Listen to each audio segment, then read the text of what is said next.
এই যে এবিসি দেখছেন কইছে আমি এটাই বলছি আমি এটা জিজ্ঞেস করে বাবা ওই যে দেখ বাবা বাবা আমনে মাছ খানে থেকে একটা তুমি দাদুকে মালাটা দিয়ে আসো তো যাও লেখো লেখো দাও দাদুকে মালাটা দিয়ে পাচ্ছে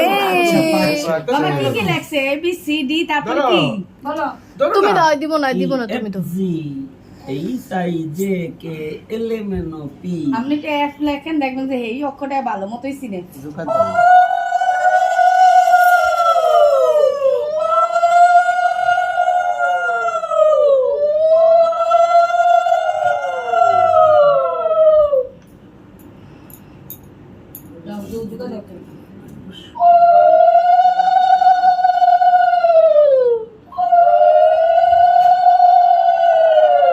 শুভ দাও বল দাও বল বল তুমি একটু বলো বাবা বলো এবিসি বলো